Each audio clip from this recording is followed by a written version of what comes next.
तो हम यहाँ पे कवर कर रहे हैं टाइम एंड वर्क, और ये इसका पार्ट 4 है। इसके पहले हमने 3 वीडियो कवर किया है जिसमें हम टाइप वाइज क्वेश्चन को कवर किया गया है। तो चलिए आज का वीडियो स्टार्ट करते हैं। My name is Amar Singh and I welcome you all to this channel non tech study. अगर आप यहाँ पे नए हैं तो I request you first of all subscribe this channel, क्योंकि हम यहाँ पे एक टाइप वाइज क्वेश्चन कवर कर रहे हैं जिसमें हम आज अगले टाइप की क्वेश्चन को कवर करेंगे। वीडियो के स्टार्ट होने के पहले हम बता दें कि आज के पहले जितने भी क्वेश्चन में हमने इफ़िशियंसी और टोटल टाइम या टोटल वर्क निकाला है, हम इस फॉर्मूले से उसको डायरेक्टली निकाल सकते हैं अगर आपको निकालने में कोई दिक्कत आ रही है। इफ़िशियंसी यानी एक दिन का काम, टोटल टाइम अगर ये दिया है तो हम टोटल वर्क निकाल देंगे, एक दिन का काम इनटू लगा हुआ कुल समय से multiply equal to total work. तो चलिए आज की वीडियो के लिए कुछ कॉन्सेप्ट जान ले रहे हैं। यहाँ पे देखिए कॉन्सेप्ट को समझेंगे। सबसे पहले तो हम एक फॉर्मूले को डिस्कस करेंगे जहाँ पे कुछ व्यक्ति हैं, कुछ दिन काम कर रहे हैं, प्रतिदिन कुछ घंटे काम कर रहे हैं और उनके द्वारा लगाए गए कुछ काम हैं। तो इसको हम कैसे याद करेंगे? एक जो स्पाइस या मसाले का एक ऐड आता है आपके सभी के टेलीविज़न में, कौन सा है? एमडीएच मसाला का एक ऐड आता है, आप सबने सुना होगा। तो एमडीएच से रिलेट करके एक फॉर्मूला बना रहे हैं, एमडीएच अपॉन डब्लू। क्या है? MDH upon W. अब यहाँ पे देखिए एम यानी मैन को हम रिलेट कर रहे हैं कि कितने व्यक्ति हैं। मैन यानी काम करने वाले व्यक्तियों की संख्या। डी यानी डेज, कितने दिन तक काम चला है। एच यानी आवर, यानी कितने घंटे काम कर रहे हैं। डब्लू यानी वर्क। तो M D H upon W को आप याद रखिए। अब देखिए यहाँ पे मान लेते हैं दो ग्रुप है, ग्रुप 1 एंड ग्रुप 2। ग्रुप 1 में आदमियों की संख्या या काम करने वाले व्यक्तियों की संख्या M1 है। इन्होंने D1 तक काम किया, D1 दिन तक काम किया और प्रतिदिन H1 घंटे काम कर रहे हैं। तो इनके द्वारा लगाया गया काम अगर W1 है। इसी तरह दूसरे ग्रुप है जिसमें M2 आदमी थे, उन्होंने D2 टाइम तक काम किया और प्रतिदिन H2 घंटे काम कर रहे हैं, जिसके द्वारा लगाया गया जो वर्क है वो कितने हैं? W2। तो अगर कोई रिलेशन ऐसा है जिसमें हम इक्वल करके कोई भी इक्वेशन बनाएंगे तो सिंपली हम इसी तरह से रिलेट करके क्वेश्चन को सॉल्व करेंगे, MDH अपॉन W। ठीक है, तो चलिए इससे बनने वाला जो क्वेश्चन है वो सबसे पहले डिस्कस कर लेते हैं। तो हमारे पास आज के वीडियो का जो पहला सवाल है ये है आपकी स्क्रीन पर। क्या बोल रहा है सवाल कि 5 आदमी प्रतिदिन 6 घंटे काम करके 6 दिन में 10 खिलौने बनाते हैं। तो ज्ञात करो कि कितने दिन में 12 आदमी प्रतिदिन 8 घंटे काम करके 16 खिलौने बनाएंगे। तो देखिए यहाँ पे M है, ये है D, ये है H और ये W। इसी तरह दूसरे ग्रुप के लिए ये दिया है, तो हम लगाएंगे यहाँ पे MDH। क्या लगाएंगे? MDH upon W। तो पहले ग्रुप के लिए बात करें, M का मान कितना है? 5 इंटू कितने दिन तक चला है? D का मान 6 दिन तक, और H यानी प्रतिदिन कितने घंटे काम कर रहे हैं? 6 घंटे, अपॉन W1 यानी कितना काम हुआ है? 10 खिलौने बनाए हैं। तो W1 का मान कितना हो गया यहाँ पे? 10। ठीक है, इक्वल टू करेंगे कितने दिनों में, यानी D का मान निकालना है। 12 आदमी है यानी M का मान कितना है? 12। उसके बाद प्रतिदिन 8 घंटे यानी H का मान कितना दिया है? 8, जो कि 16 खिलौने बना रहे हैं। कितना? 16। अब यहाँ से हमें D का मान निकालना है सिंपली सॉल्व करके। तो यहाँ पे आप सॉल्व कर लीजिए। देखिए यहाँ से अगर हम बात करें तो ये 6 से 2 बार कटेगा, ये 2 से 8 बार कटेगा, ये 8 से 8 कट गया, ये 5 से 2 बार कट गया और ये 2 से 3 बार कट गया। तो यहाँ से हमारे पास जो D का मान है वो कितना आ गया? 3 दिन। ठीक है, तो सिंपली आप ये फॉर्मूला अप्लाई करेंगे और आपका आंसर आ जाएगा। चलिए बढ़ते हैं अगले सवाल पर। अगला सवाल है हमारे पास, देखिए एक जो कॉन्ट्रैक्टर होते हैं, ठेकेदार होते हैं, उस पर ये बेस्ड सवाल है। क्या है सवाल हमारे पास कि एक ठेकेदार 200 आदमी को एक काम पर रखता है। 10 दिन बाद वे 5/6 काम पूरा कर लेते हैं। ठीक है, लेकिन बारिश होने के कारण काम रुक जाता है और जितना भी काम हो उसका 2/5 काम खराब हो जाता है। बारिश के बाद केवल 150 आदमी ही वापस आते हैं। तो बताओ पूरा काम कितने दिनों में कंप्लीट हुआ। तो ये भी हम यहाँ पे देखिए आदमी हैं और उनके द्वारा लगाया गया समय है, तो इसको भी हम उसी फॉर्मूले से सॉल्व करेंगे। देखिए यहाँ पे जो सवाल है हमारे पास कि एक ठेकेदार 200 आदमी को एक काम पर रखता है 10 दिन। ये 10 दिन के बाद इतना काम कंप्लीट हुआ, यानी जो 200 आदमी हैं कितने दिन तक काम किया है, 10 दिन तक।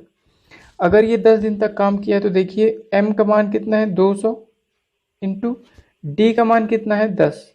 अब देखिए यहाँ पे कितने दिन प्रतिदिन कितने घंटे प्रतिदिन काम किया है ये नहीं दिया है, तो हम उसको कैलकुलेट नहीं करेंगे, h को यहाँ पे नहीं लेंगे। ठीक है, जितना भी वैल्यू दिया रहेगा उन्हीं को हम कंसीडर करेंगे और उसी से हम रिलेट करके आंसर निकालेंगे। अब देखिए ये 200 आदमी है 10 दिन तक काम किए, तो कितना काम कंप्लीट हो गया, 5/6। हमने मान लिया कि जो टोटल वर्क है वो कितना है 6x, कितना मान लिया हमने 6x। तो इसका 5/6, इसका 5/6 कितना होगा, 6 से 6 कट गया कितना 5x, तो 5x काम कंप्लीट हो गया। अब बारिश हो गया जिसके कारण 2/5, यानी कितना काम हो गया था हमारा 5x, इसका 2/5 काम खराब हो गया, कितना 2/5 यानी कितना 2x काम जो बन गया था उसका 2x काम कितना हो गया, फिर से बिगड़ गया। अब देखिए अब जब दूसरे बार आदमी आएंगे तो कितने आदमी आए, पहली बात तो 150 आदमी आए, m का मान कितना आ गया 150। कितने दिन में, अभी तो हमें निकालना है कि जो काम बच गया वो कितना टाइम लगेगा, तो d का मान निकालना है। और इन्होंने कितना काम किया, एक तो 6x था मान जिसका 5x कंप्लीट हो गया, तो यानी x वर्क जो है बच गया था। उसके अलावा ये जो 2x वर्क है ये खराब हो गया, तो इनको इस 2x वर्क को काम किया गया है, इस 2x काम को भी इन्हीं आदमी के द्वारा किया गया है। अब यहाँ से हम d का मान निकाल लेंगे, तो यहाँ से कैलकुलेट अगर करें तो ये 0 से 0 कट जाएगा, 5 से 3 बार कटेगा, ये 5 से 40 बार कटेगा, तो यहाँ पे आ गया हमारे पास 40/5x और यहाँ पे कितना हो गया 3d/3x। तो ये x से x कट गया, 3 से 3 कट गया, 5×8 = 40, यानी जो d का मान है वो कितना आ गया 8 डेज। कितना 8 डेज। बोला है कि पूरा काम करने में कितना दिन लगा, तो शुरू में कितने दिन लगे थे, देखिए ये 10 दिन काम शुरू में चला था और बाद में 8 दिन काम चला था, तो टोटल टाइम कितना हो गया हमारे पास, जो टोटल टाइम है 8 + 10 यानी 18 दिन। तो ये हमारा एग्जैक्ट आंसर होगा। ठीक, अब बढ़ते हैं चलिए अगले सवाल पे। अगला सवाल है हमारे पास, देखिए एक ठेकेदार किसी काम को 50 दिन में पूरा करने का वादा करता है।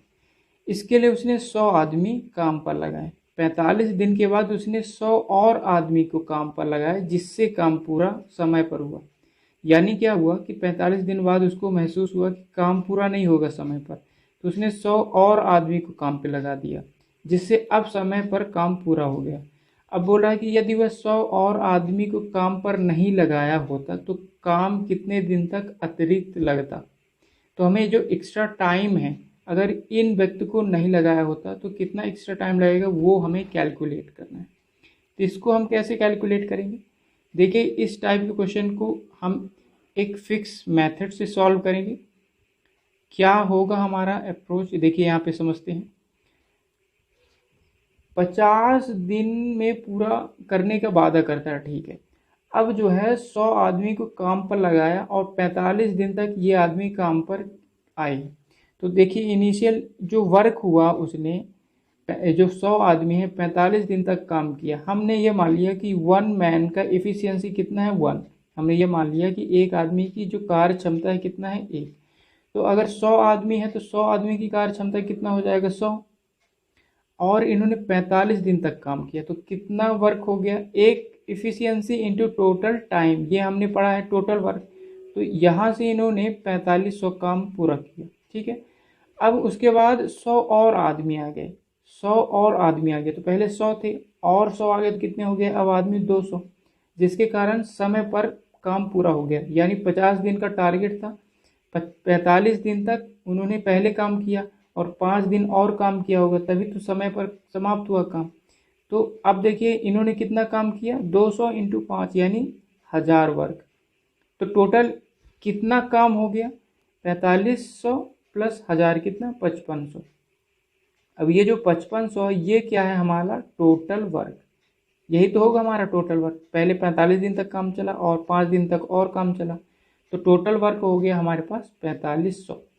अब बोल रहा है कि अगर ये 100 आदमी काम पर नहीं आए होते, यानी क्या बोल रहा है कि जो टोटल वर्क है ये शुरू के ये जो 100 आदमी है यही काम पर करते, तो अगर टोटल वर्क में हम इफिशियंसी का मल्टीप्लाई कर दें, 100 आदमी यानी एक दिन का काम कितना हो जाएगा 100 आदमी के द्वारा 100 काम। तो अगर हम टोटल वर्क में एफिशिएंसी का डिवाइड कर देते हैं तो टोटल टाइम आता है, तो इससे हमारे पास क्या आ जाएगा, ये 55 दिन।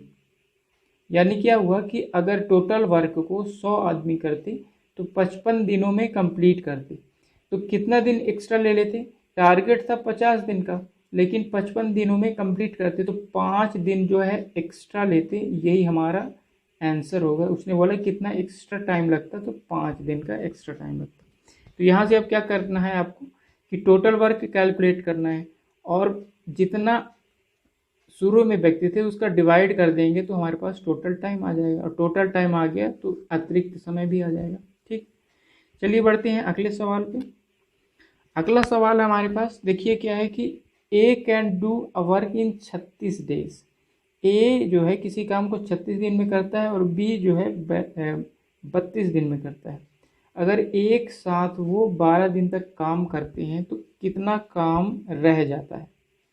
तो देखिए एक काम को 36 दिन में कर लेता है, बी काम को 32 दिन में कंप्लीट कर लेता है। तो सबसे पहले हम इन दोनों का क्या लेंगे, एलसीएम। तो 36 और 32 का एलसीएम निकालेंगे हम। तो इसका एलसीएम एक सिंपली जो आपने एलसीएम इस तरीके से सीखा हो उससे भी निकाल सकते हैं। तो ये 4 8 32, 4 नहीं है 36, ये 4 8 32। उसके अलावा ये भी, ये आपस में डिविजिबल नहीं है, आपस में कट नहीं रहे हैं, तो ये 9 × 8, तो कितना हो जाएगा हमारे पास 9 × 4 × 8, ये हो गया हमारे पास एलसीएम। तो 9 चौको 36, तो ये हो गया एक दिन का काम 8 और 32 इसमें डिवाइड करेंगे तो कितना हो जाएगा 4 8 32 यानी 9। तो ये हो गया इनकी एफिशिएंसी। अब इन्होंने 12 दिन तक काम किया तो एक दिन का काम कितना होगा, ये ए 8 काम करता है, बी 9 काम करता है, तो 9 8 कितना 17। इन्होंने कितने दिन तक काम किया 12 दिन, एक दिन का काम 17, तो 12 दिन का काम कितना हो जाएगा 12 × 17। तो ये हो गया इनके द्वारा किया गया काम। बोल रहा है कि कितना काम बच जाएगा। देखिए what fraction of work is left, तो इतना काम तो हो गया, तो टोटल वर्क में अगर इसको हम घटा देंगे तो वो हमारा जो रिमेन्ड वर्क है वो आ जाएगा। तो सबसे पहले इसका मान कितना हो जाएगा, ये हो जाएगा 9 × 4 8 32, कितना हो जाएगा 9 2 18, 9 8 27, 1 29, सॉरी 28, 27 1 28, ये हो गया हमारे पास टोटल वर्क। और इसका मान कितना हो जाएगा 17 2 34, 17 1 17, 3 कितना 20। ये काम उन्होंने कंप्लीट कर लिया। तो कितना काम रह गया, देखिए यहाँ से हम अगर निकालें तो कितना काम रह गया 288 में हमें कितना माइनस करना है 204, तो कितना हो जाएगा ये 4 ये 8, कितना 84 वर्क हमें निकालना है। कितना फ्रैक्शन बच गया, तो 84 वर्क कितना टोटल वर्क का कितना वैल्यू है, तो 200 कितना आया था 88। ये इसका मान अगर हम निकालें तो ये 4 से कटेगा तो 4 2 8, ये 1 हुआ, 4 से 28, 4 2 8, इसके अलावा 3 से कटेगा 3 3 7 21 और 3 2 6, 3 चौको 12, यानी 7/24। तो हमारा आंसर क्या हो जाएगा ए। तो आप सिंपली जो हमने शुरू में एक फॉर्मूला डिस्कस किया था, कौन सा, ये वाला, टोटल वर्क क्या होता है इफिशियंसी इनटू टोटल टाइम। तो ये था आज का वीडियो, आई होप आपको अच्छी लगी है। तो अगर ये वीडियो अच्छी लग रही है तो please subscribe my channel and like the video. Thank you so much for watching.